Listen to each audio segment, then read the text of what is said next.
I'm a man, so I think I'm not that special.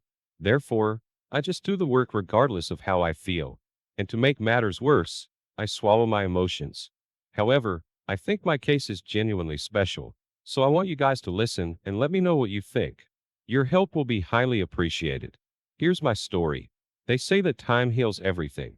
Plus, they say you just need a new woman to move on. I'm now engaged and back home with my fiancée, but my anger toward my ex will just not go away that easily. I'm 39 years old already and was 18 when I met my ex, Marisol. During that time, I was a member of a Latin Kings band.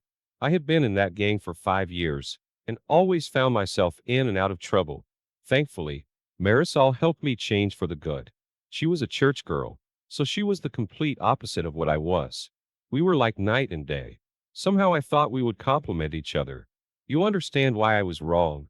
But anyway, let me explain to you how I met her. My grandma, a pious and devoted Catholic, dragged me to Sunday Mass, and when I saw Marisol, I fell in love right off the bat. I asked my cousin, who was a friend of hers, if he could introduce me to her, but he refused. He said that he didn't want me to ruin her. He was right, but she got my head in the clouds. Have you ever met someone that you wanted to make yourself better to be with? Wanted to be that man who would walk the right path? That was her. When I found out that she was going to church almost every day, I hung out by the steps, talking to her. I always walked her to and from church. She made me feel like I wasn't worthless. I forgot my love for Jesus Christ, but she was like a faith reminder to me. I felt like the Holy Spirit was invading me. On top of that, I finally gave up on gang life, got my GED, and became a regular churchgoer. One thing led to another, and we ended up dating. I couldn't stop thinking of our promising future together, away from the dangers of the gang lifestyle. However, I got unintentionally pulled back in. I was at a store and ran into someone that I used to have problems with. They were running their mouths, and I tried to ignore it. I swear I did. I just let them talk, and I walked away, but then I got stabbed in the shoulder blade and lost my mind. I beat that man. I just couldn't accept this violence. Plus, I'd probably die if I didn't fight back. Anyway, I got arrested, and suddenly, it was like the things I did to make my life better vanished. Marisol was mad at me. My grandmother kept bringing up my past mistakes, and my cousin was telling me that he knew that I wasn't going to change. Those tribulations were just a God's test, I guess. But it hurt me to hear those words of unappreciation and distrust. My public defender saw me trying to better myself, and by the grace of God Almighty, got me off after a month in lockup. Despite being angry with me, Marisol visited me almost daily. I really appreciated her understanding, and for me, she was the light at the end of the tunnel. I endured that unjust imprisonment just to be with her again. A month after I got out, I found out I was going to be a father, and I didn't want my kid to have a dad that was dead or in jail. God blessed me with a son, and another huge test that would tell if was a man of value or not. Only when you're forced to improve, you improve, and feeding a family and providing for your woman is a huge example of that. I didn't want to be an absent father or get killed. I did not want Marisol to become a single mom. I wanted to do good deeds, not only to seek God's pleasure, but also to thank Marisol for helping me get back to my faith and escape my former lifestyle. I saw this situation as a blessing, but I just didn't know that I would get tested even more after 9 months. I then went to a trade school to become a mechanic, and I hustled for my future family. When Luna was born, it was almost the worst day of my life. Marisol wouldn't stop bleeding. She went into shock, and they had to give her a double hysterectomy. She was in the hospital for months, and Luna became my world. I wanted her life to be the best. I wanted to give her the world. When Marisol was released, I promised her that our daughter will have a life far better than ours, and for years I kept that promise. I saved enough money to move us to the suburbs and became homeowners.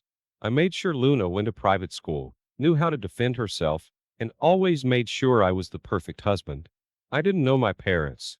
Plus, I didn't have a positive male role model in my life, so I didn't know what a healthy relationship looked like. Television dads were my male role models, and I mimicked them in the marriage they had on television. As the years went by, I owned my own garage. My cousin became a pastor.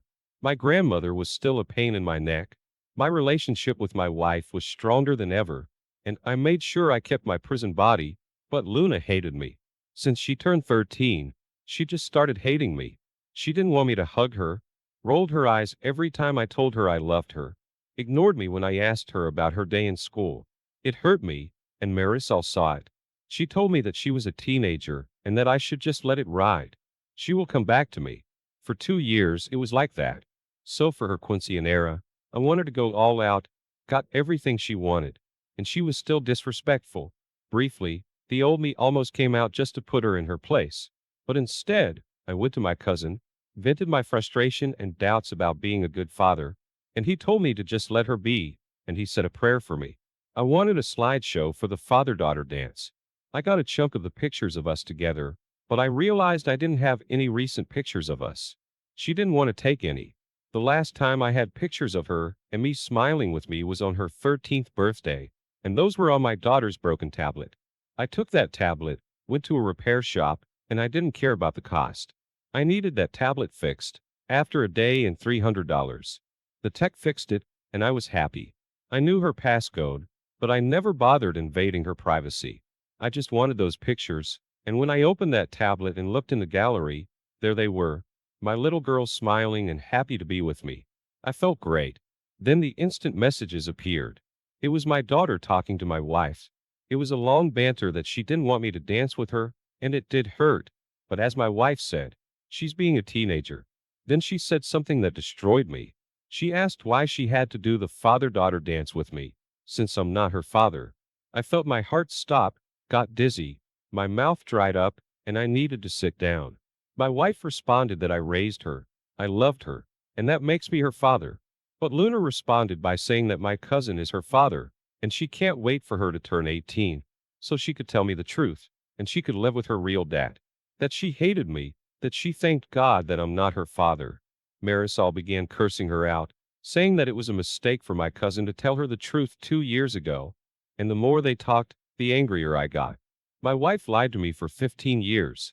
My cousin, whom I confide my issues about Luna, and my fears about being a bad father, not only slept with my wife, but had me raise his child. I wanted to hurt them. I felt a mixture of anger, sorrow, and grief. I wanted to scream, cry, and die at the same time, if that makes any sense. Not only did I believe that my wife was faithful, the very guy who was supporting me during my tough times, my cousin was the kid's. That's a double betrayal. But you know what? Revenge is a dish best served cold. It was about time to give these traitors a taste of their own medicine. I went to a dark place, so I wouldn't do anything stupid. I told Marisol that I needed to focus on work so I could pay for the quinceanera, and instead I drove to Manhattan and saw my old public defender, who wasn't a low-level attorney anymore. He had a nice expensive firm near Midtown East. I was surprised that he remembered me, but apparently I was his first case as a public defender. We sat down, and I told him everything, gave him the tablet, and when he turned it on, the messages just kept coming. Only this time, Luna was talking to my cousin, her real father, and he was telling her to give me a chance. How I was always there for her, but Luna told him that so was he. How it makes sense that they have so much in common, and even called him Poppy multiple times in their conversation, and he responded and told her that she was his little girl. We went through our options, and he asked me what I wanted to do, and I told him that I wanted to go full scorched earth. I wanted to poison the well, and he asked me several times if that is what I wanted, and nodded. I also told him that everything had to be filed before the quinceanera in 2 weeks. So we sat down and spent the next 12 hours on what needed to be done, and I followed his instructions to the letter. I secretly placed my business for sale. I called the private school and told them that I will not be paying for next year. I closed the college accounts and the savings that I had for Luna, and prepared to place my house for sale online. There was only one thing I deviated from: the day of the quinceanera. That day went off without a hitch. The whole family was there. Luna was smiling and having fun. Marisol kept asking me if I was okay, and I lied to her. It was hard not to hate her. She knowingly let me raise another man's child. She slept with my cousin, a man who saw me as my brother and the godfather of my child. So the rage was hard to suppress, to say the least. When it was time for the father-daughter dance, I called her to the center of the stage. She looked annoyed, but walked over. I had the music playing, and her smile tore me apart. For years, I wanted to see that smile again, and now I didn't want it. As we danced, I had the slideshow playing. Then there were pictures of the two of us, and towards the end of the song, screenshots of her text messages with her mother and real father. My wife, the cheater, learned the hard way why the Bible criminalizes adultery, and my cousin learned the hard way why you shouldn't put your hands on another man's woman. Both acts have severe consequences. Needless to say, this didn't bode too well. Marisol looked like she saw a ghost. Luna just kept staring at the large screen, and my cousin just stared at me with fear. Marisol ran to me and told me that she could explain, and I told her that I filed for a divorce. She could explain it in court. She grabbed my arm, begging me, and I pulled back. I told Luna that I worked a lot to give her the world, and now she doesn't deserve it. I began to walk out, but not before telling my cousin that every time I see him, I'm going to knock him out. Then I knocked him out. The aftermath was harsh. Marisol and Luna were at my grandmother's apartment. Her family was shocked and disgusted with her. They wanted nothing to do with her. Her father actually apologized to me. I don't know why. He never liked me despite turning my life around. That man hated me, but now I was the perfect husband and father. But just a few days prior, I was the devil incarnate. My grandmother had the audacity to tell me about the story of Abraham, and how when came back from battle 3 years later, his wife had a 1-year-old child, and he raised him as his own, and how I should be like Abraham. So I told her to get out of my house. All those religious people were the biggest sinners on the planet in my eyes. I admit my past sins, especially the years as a gang member, but at least I gave up on that lifestyle and became a good provider and husband. In contrast, these religious individuals were nothing but traitors. She wanted to go to therapy, but I just didn't feel like it. Once a cheater, always a cheater. Plus, she thought I was overreacting. To make matters worse, she acted like she was a telenovela actress, blowing up my phone after she learned that I sold my business and I put her house on sale. To this day, I don't know what hurts the most: being lied to by a woman who you thought was the love of your life, or having a child whose life you tried to improve and give the world just toss you aside like trash. Fortunately, I didn't need to pay any child support, and the female judge was absolutely fair. God bless her for her understanding. I'm a man well treated by the judicial system. That's a great accomplishment. Still, I'm not over what she did. OP, you escaped a toxic lifestyle and came back to your faith. That's admirable, and you're a great example of discipline. It's natural that you reacted badly when that gangster stabbed you in the shoulder, and you should not have been put in prison. However, all this proves is that Marisol wasn't the one for you, since she cheated on you with your cousin and lied to you for 15 years. Once a cheater, always a cheater. And let's not forget your cousin. He's a traitor too. Now that you're not providing for your ex-wife and your cousin's kid, they're both contacting you and trying to make things up. Keep in mind that you've just made the right decision, and you shouldn't feel any regrets for ignoring those liars. Thank you for sharing this admirable story with us. I wish you all the best going forward. Thank you all for taking the time to listen to today's